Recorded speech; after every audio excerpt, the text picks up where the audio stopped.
7 de mayo de 1945. Día de la victoria en Europa. La guerra contra la Alemania nazi había terminado. Millones celebraban en las calles de Londres, París y Nueva York. Pero en la Casa Blanca ocurría algo extraño. El presidente Harry Truman se reunía con su recién formado equipo y dio una orden que parecía imposible de creer. No quiero escuchar ese nombre en este edificio. No por un tiempo. Entendido su secretario de prensa Charlie Ross, preguntó con cautela. ¿Qué nombre, señor presidente? La mandíbula de Truman se tensó. Tú sabes muy bien cuál. Roosevelt, Franklin, FDR, cualquiera de ellos. No quiero oírlo a menos que sea absolutamente necesario por asuntos oficiales. Pasa la voz. La prohibición no oficial duró 6 meses. Desde mayo hasta octubre de 1945, el personal de la Casa Blanca aprendió a hablar del presidente anterior como si nunca hubiera existido. Decían la administración previa, o antes, o simplemente dejaban silencios incómodos, donde debía ir el nombre de Roosevelt.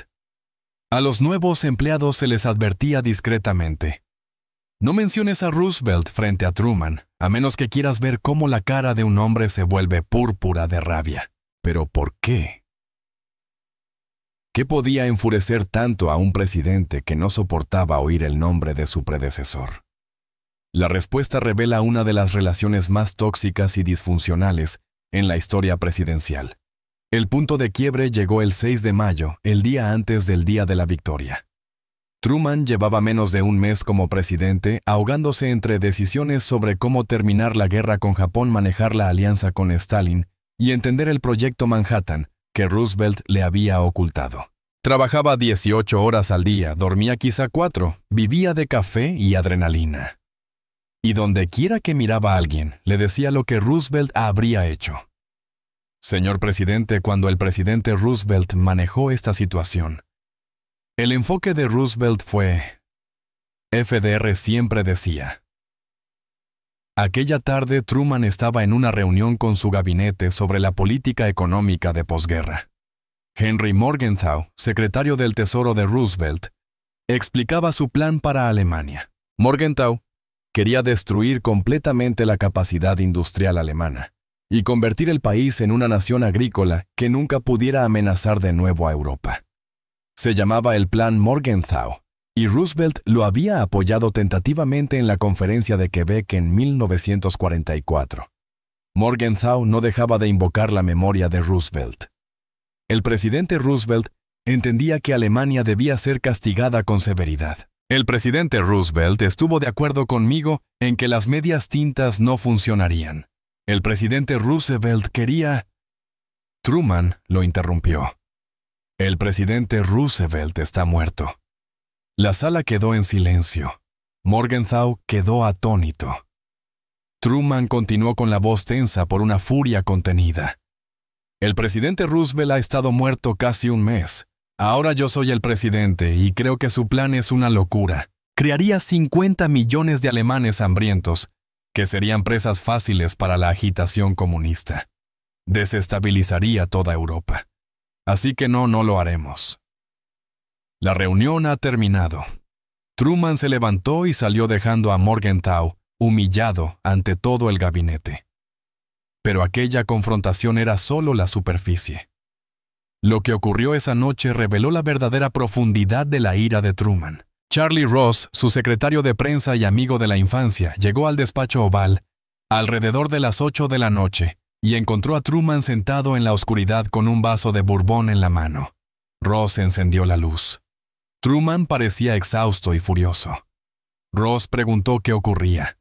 La respuesta de Truman fue amarga. ¿Sabes lo que encontré hoy, Charlie? En el escritorio de Roosevelt. ¿Quieres saber lo que ese hijo de perra me dejó? Truman sacó una carpeta y la lanzó sobre el escritorio. Ross la recogió y empezó a leer.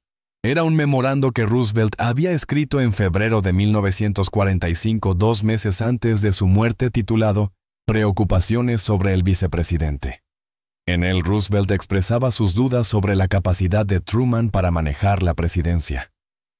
Escribía que Truman era un político de máquina de mente estrecha de Missouri, que carecía de la visión y el intelecto necesarios para el liderazgo global. Roosevelt sugería que el partido considerara reemplazar a Truman en la candidatura de 1948 si él sobrevivía a su cuarto mandato. Si no sobrevivía el memorando, aconsejaba que el gabinete ofreciera una supervisión extensa para asegurarse de que Truman no cometiera errores catastróficos. Pero había más. Truman le contó a Ross otros descubrimientos de las últimas 3 semanas. Había encontrado correspondencia entre Roosevelt y Stalin, donde FDR había hecho compromisos sobre la Europa del Este de posguerra mucho más amplios de lo que se sabía públicamente. Roosevelt había aceptado en esencia la dominación soviética de Polonia, Hungría, Rumania y Bulgaria, a cambio de la promesa de Stalin de entrar en guerra contra Japón. Truman estaba ahora atrapado con esos acuerdos secretos en los que nunca había sido consultado y con los que estaba fundamentalmente en desacuerdo. Descubrió que Roosevelt lo había excluido de las decisiones importantes de manera deliberada y sistemática. Había notas que mostraban que Roosevelt había dicho a sus asesores que no informaran a Truman sobre asuntos sensibles, porque aún no necesita saberlo. Roosevelt había mantenido al vicepresidente alejado de las reuniones de gabinete, de las negociaciones diplomáticas, de los informes militares. El proyecto Manhattan era solo el ejemplo más extremo. Truman había sido vicepresidente durante 82 días y se había reunido a solas con Roosevelt exactamente 2 veces durante un total de unos 30 minutos. No fue accidental, fue un aislamiento intencional. Truman también se enteró de algo que lo enfureció a nivel personal. Roosevelt nunca lo había querido como vicepresidente. Los jefes del partido lo habían impuesto en la candidatura de 1944 porque Henry Wallace era considerado demasiado izquierdista y polémico. Roosevelt había resentido esa imposición y desquitado su frustración congelando completamente a Truman. Había tratado a su propio vicepresidente con desprecio. Y ahora se suponía que Truman debía honrar su memoria y continuar su legado. Ross hizo la pregunta obvia. ¿Por qué no simplemente contarle a la gente la verdad sobre cómo Roosevelt lo trató? La respuesta de Truman reveló su dilema. Porque no puedo. El país necesita creer en Roosevelt ahora mismo. La guerra no ha terminado. Todavía debemos derrotar a Japón. La alianza con Gran Bretaña y los soviéticos es frágil. Si empiezo a atacar la memoria de Roosevelt, pareceré mezquino y pequeño. Parecerá que estoy buscando excusas para mi propia insuficiencia. La prensa me destruiría. Así que tengo que sonreír y fingir que me honra continuar su legado mientras en privado lidio con el desastre que me dejó. Al día siguiente, el 7 de mayo, día de la victoria en Europa, Truman tuvo que pronunciar un discurso nacional. Sabía que millones esperaban que elogiara a Roosevelt, que le atribuyera haber llevado a Estados Unidos a la victoria en Europa. Truman escribió un discurso que mencionaba a Roosevelt una sola vez en un breve reconocimiento. El presidente Roosevelt no vivió para ver este día, pero sabemos que comparte nuestra victoria. Eso fue todo. Una sola frase. Sus redactores habían escrito tributos mucho más extensos a FDR. Truman los eliminó todos. La prensa lo notó. Algunos periódicos criticaron a Truman por no mostrar el debido respeto a su predecesor en un día tan trascendental. Fue entonces cuando Truman impuso a su personal la prohibición informal del nombre de Roosevelt. No podía atacar públicamente a Roosevelt sin destruirse políticamente, pero tampoco soportaba escuchar comparaciones e invocaciones constantes a su memoria. Así que creó una burbuja en la Casa Blanca donde simplemente no se hablaba de Roosevelt, a menos que fuera absolutamente necesario. Los empleados aprendieron a navegar esa extraña prohibición. Desarrollaron eufemismos y rodeos. Los memorandos del gabinete se referían a la política anterior en lugar de la política de Roosevelt. En las reuniones, se hablaba de cambiar el rumbo respecto a decisiones previas, en lugar de revertir el enfoque de Roosevelt. La prohibición creó situaciones absurdas. Eleanor Roosevelt visitaba ocasionalmente la Casa Blanca para recoger objetos personales o discutir asuntos de la ONU. Los empleados se advertían entre sí. La señora Roosevelt viene hoy. Tengan cuidado. No porque Eleanor fuera difícil, sino porque su mera presencia hacía casi imposible evitar mencionar a su esposo. Truman siempre fue cortés con Eleanor, pero sus conversaciones eran tensas e incómodas, ambos rodeando al elefante en la habitación. Un incidente en junio de 1945 reveló hasta qué punto llegaba esto. Un joven asistente del Departamento de Estado le daba a Truman un informe sobre las exigencias soviéticas respecto a Polonia. El asistente dijo: «Señor presidente, en Yalta, el presidente Roosevelt acordó que...». Truman lo interrumpió bruscamente. «He leído los acuerdos de Yalta. Solo dígame qué exigen los soviéticos ahora». El asistente nervioso continuó: «Bueno, señor, están citando el compromiso del presidente Roosevelt de...». Truman se levantó. «¿Estás sordo? Dije que me diga lo que quieren, ahora no lo que Roosevelt les prometió». El asistente salió de la reunión conmocionado. Pronto corrió la voz: mencionar a Roosevelt frente a Truman era suicidio profesional. Pero la ira de Truman iba más allá de las decisiones específicas de Roosevelt o del memorando que lo calificaba de incompetente. Había algo más profundo que lo consumía. Truman había pasado toda su carrera política siendo subestimado.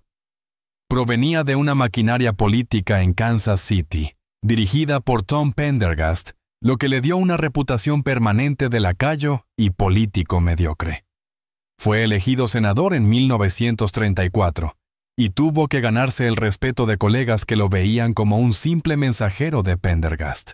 Trabajó arduamente, presidió comités importantes, se ganó fama de integridad y competencia, y aún así era tratado como un político de segunda categoría.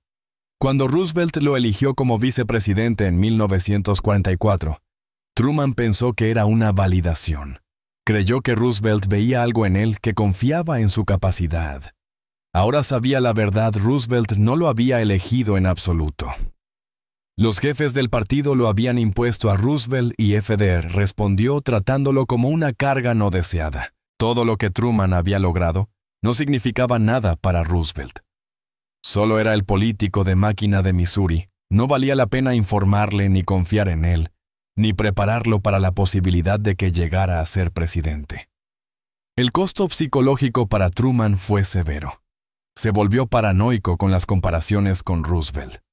Cuando los periódicos publicaban artículos analizando cómo Truman manejaba las situaciones de manera diferente a FDR, él estallaba en rabias privadas. Decía a su personal que estaba harto de ser juzgado contra un fantasma, cansado de que le dijeran que no estaba a la altura de un hombre que deliberadamente había saboteado su capacidad de triunfar. La presión era inmensa. Truman tomaba decisiones de vida o muerte sobre las bombas atómicas y la expansión soviética, mientras comentaristas y políticos le recordaban constantemente que no era Franklin Roosevelt. En julio, en la conferencia de Potsdam, Truman finalmente tuvo la oportunidad de salir de la sombra de Roosevelt. Al reunirse con Stalin y Churchill, y más tarde con Clement Attlee, tras la derrota electoral de Churchill, Truman adoptó una postura mucho más firme frente a los soviéticos que Roosevelt. Cuando Stalin exigió reparaciones de Alemania y control sobre los gobiernos de Europa del Este, Truman se opuso con fuerza. Esto se notó de inmediato. Se dice que Stalin comentó a su intérprete: «Este no es como tratar con Roosevelt. Este tiene columna vertebral». Pero incluso en Potsdam, el fantasma de Roosevelt perseguía a Truman. El ministro soviético de Relaciones Exteriores, Vyacheslav Molotov, seguía refiriéndose a lo que Roosevelt había prometido en Yalta, insistiendo en que Truman debía cumplir esos compromisos. La respuesta de Truman fue tajante: «Yo no hice esas promesas. No estoy obligado por acuerdos privados de los que nunca se me informó. Roosevelt está muerto. Ahora trata conmigo y tengo opiniones diferentes sobre cuán cooperativos seremos con la expansión soviética». La prensa estadounidense que cubría Potsdam escribió artículos afirmando que Truman estaba abandonando la visión de cooperación de Roosevelt en la posguerra. Lo retrataron como innecesariamente hostil, falto del tacto diplomático de Roosevelt. Truman leyó esos artículos y hervía de rabia.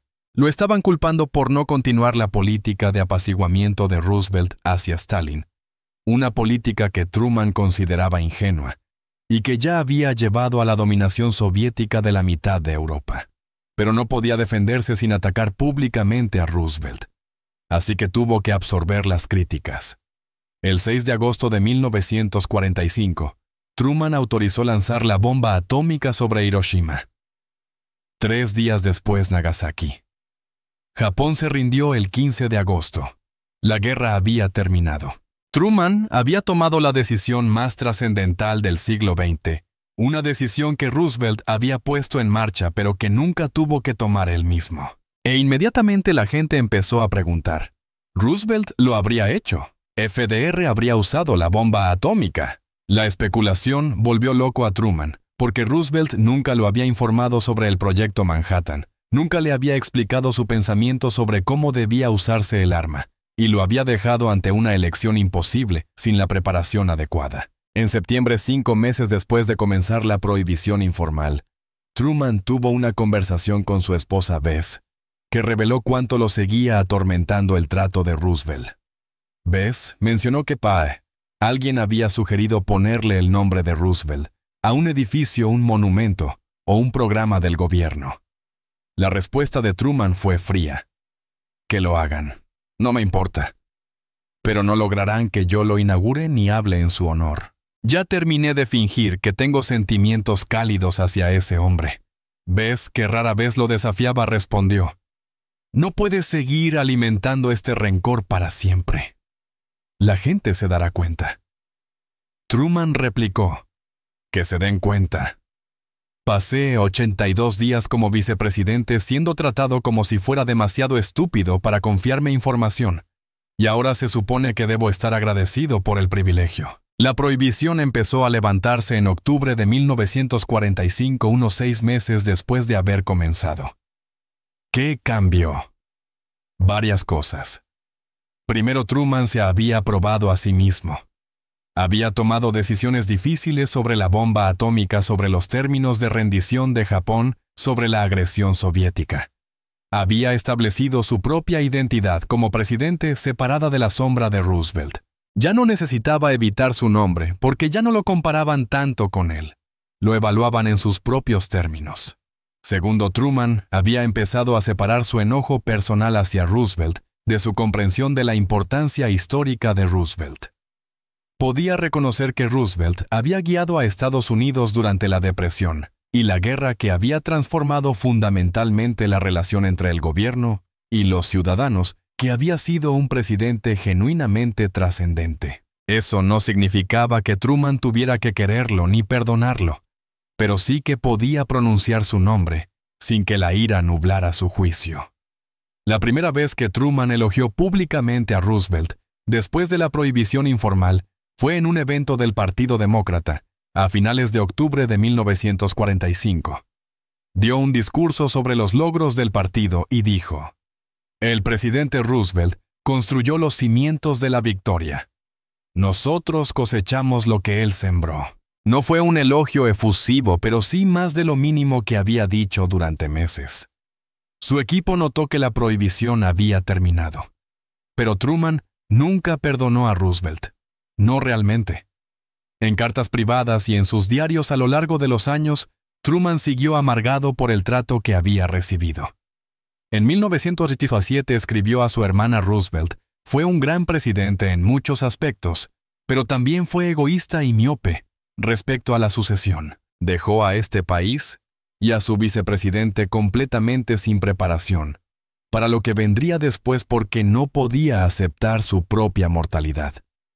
En 1952, al dejar el cargo, Truman escribió en su diario: logré cosas que Roosevelt nunca pudo porque no estaba cegado por mi propia leyenda. Él pensaba que era indispensable. Yo sabía que solo era un hombre haciendo un trabajo. El momento más revelador llegó en 1960, cuando Truman concedió una serie de entrevistas para un libro sobre su presidencia. Le preguntaron directamente: ¿admiraba al presidente Roosevelt? Truman guardó silencio durante largo rato y luego dijo: admiré lo que logró por el país. No admiré cómo trataba a las personas que trabajaban para él. Podía ser cruel de forma casual, despectivo con quienes consideraba inferiores. Yo fui una de esas personas. Lo dejó claro. Así que no lo admiré personalmente, pero respeté lo que hizo por Estados Unidos, incluso cuando no estuve de acuerdo con cómo lo hizo.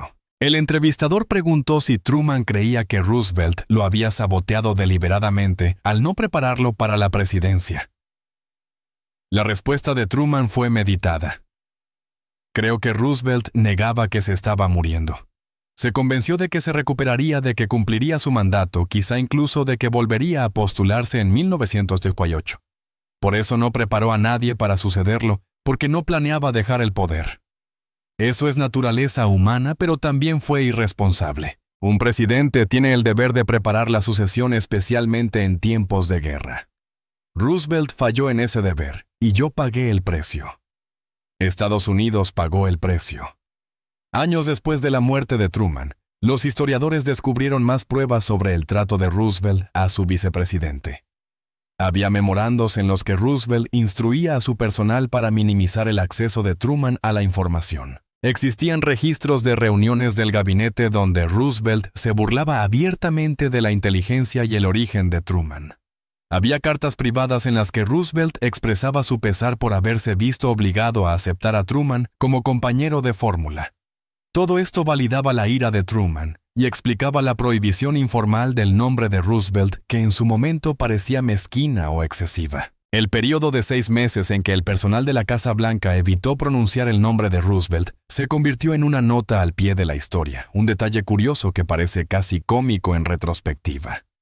Pero representaba algo profundo, un hombre llevado al límite por ser subestimado y despreciado, que tuvo la suficiente conciencia para entender que no podía expresar su furia públicamente sin destruirse políticamente. Así que creó un pequeño espacio donde no tenía que fingir, donde no tenía que honrar a un hombre que lo había deshonrado, donde no tenía que vivir bajo la sombra de otro. La presidencia de Truman terminó por vindicarlo. Integró las Fuerzas Armadas, enfrentó la expansión soviética, reconstruyó Europa con el Plan Marshall, reconoció a Israel y estableció la OTAN. También cometió errores como despedir a Douglas MacArthur de una manera que dañó su popularidad. Pero para cuando dejó el cargo en 1953, había establecido un legado propio separado del de Roosevelt. Ya no era solo el sucesor de Roosevelt, era Harry Truman, el presidente que tomó las decisiones difíciles que Roosevelt había evitado.